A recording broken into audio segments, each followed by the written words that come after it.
The following video is presented on Walter Sanders, a communications officer within the ranks of the Wehrmacht, and is based on the information provided in Eric Johnson's What We Knew.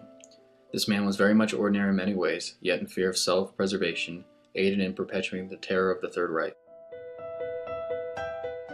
The story of Walter Sanders begins in 1920 in the city of Ortingen, Germany, just outside of Krefeld.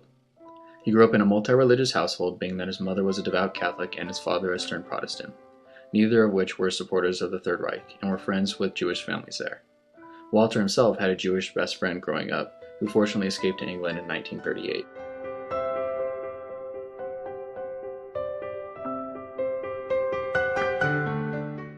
After enrolling in gymnasium in 1930, he joined New Deutschland, and following its dissolution in 1933, he became a member of the Hitler Youth, stating that he had to do this, that it was obligatory.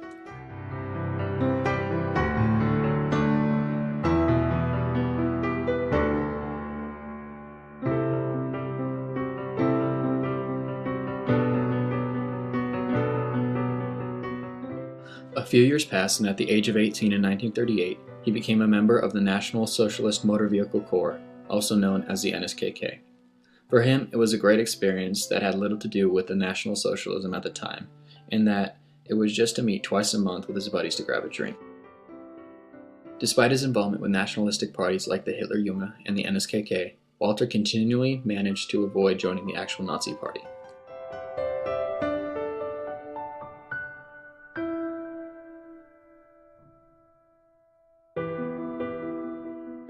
Walter's exposure to the brutality of the Third Reich began at an early age when his friend's father brutally hung himself at the thought of what was to come in 1934.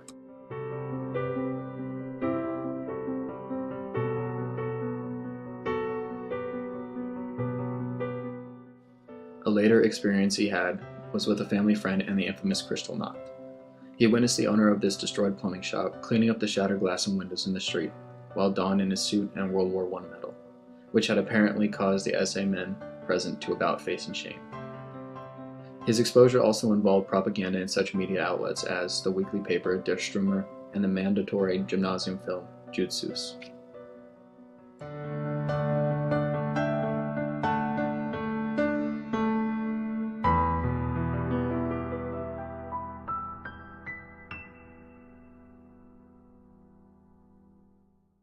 According to Walter, there were no public beatings of Jews, and the kidnapping of peoples was much less common due to Ortingen's small size.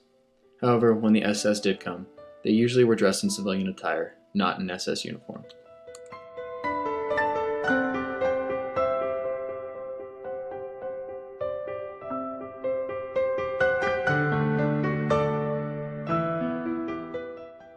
From 1933 to 1938, one could live pretty well in Ortingen, according to Walter. There was little prejudice within the city limits, and those that brought their prejudice usually came from larger cities such as Krefeld, which is where the local SS was stationed. He can only comment up until 1938, for after this, Walter was drafted into military service.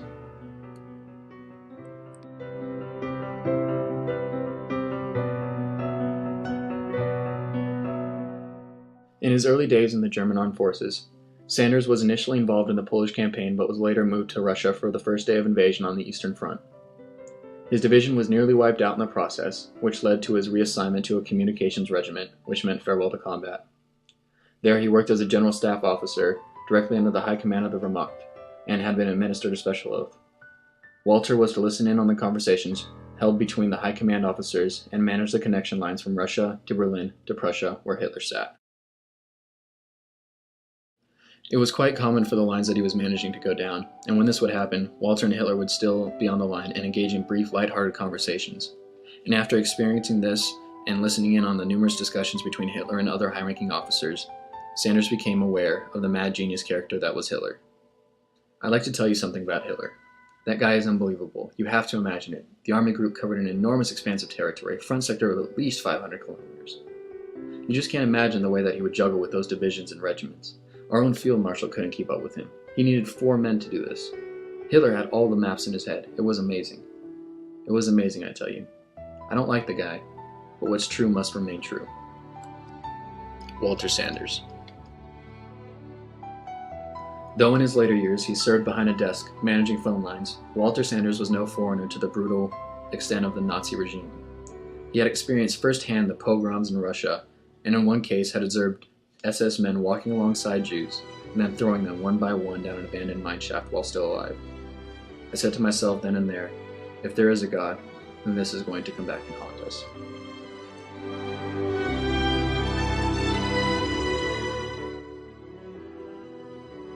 What Walter had experienced on the Eastern Front had left him shocked at the treatment of Eastern European Jews.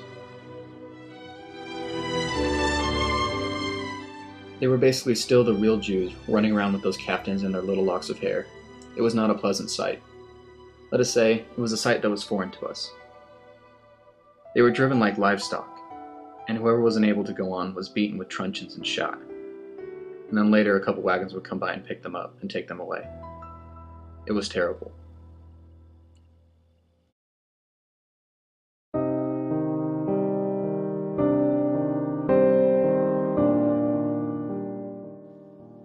This was often the extent of his involvement with the SS. He would go on to describe the SS as a kind of people unto themselves. They were brutal. They were deployed behind the lines to carry out manhunts, only to catch Jews.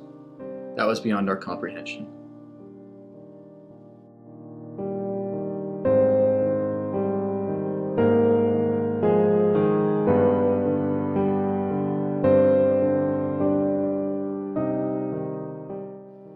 His unit would often speak of how the Jews were better in the hands of the front lines than behind them. There was a sense of injustice among us, but you had to be very careful with what you said. You didn't know what your buddy was thinking.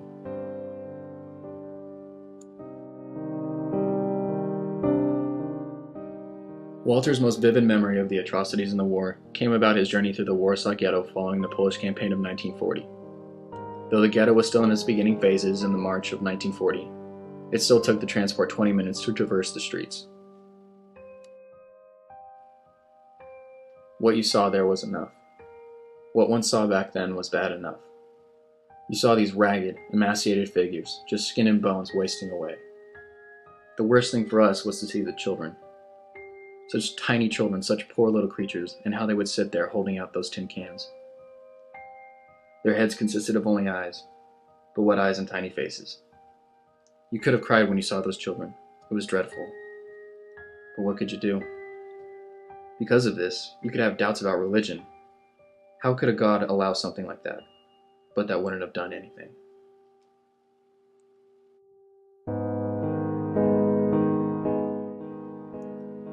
It was there that you saw only misery.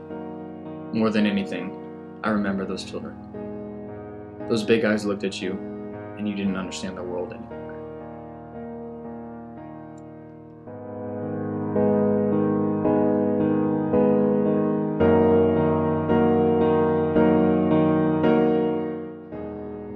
It was to Walter's understanding that there existed a general awareness about the brutal nature of the Third Reich.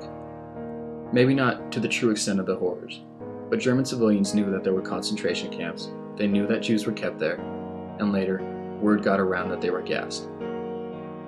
After all, it wasn't for nothing that the figure of speech, "Take care, otherwise you'll go up the chimney," was familiarized throughout Germany. An expression like that doesn't come about by chance. In the big picture, Walter Sanders was an ordinary man. He grew up in a time of heavy National Socialism trends, but managed to abstain from the most part of the party's views and even joining. He did not harbor vicious anti-Semitic views, and for the most part, neither did many of Würdigen, and in his own words, most of us didn't even know that a Jew was something different from us. And it's from Eric Johnson's What We Knew that we know Walter Sanders as an ordinary man placed in an extraordinary situation, and in order for self-preservation, he went along with the Third Reich.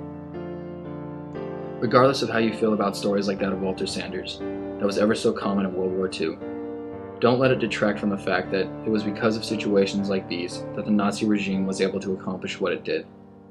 For it was indifference and silence and fear of persecution that led many ordinary German soldiers to becoming perpetrators of the Holocaust.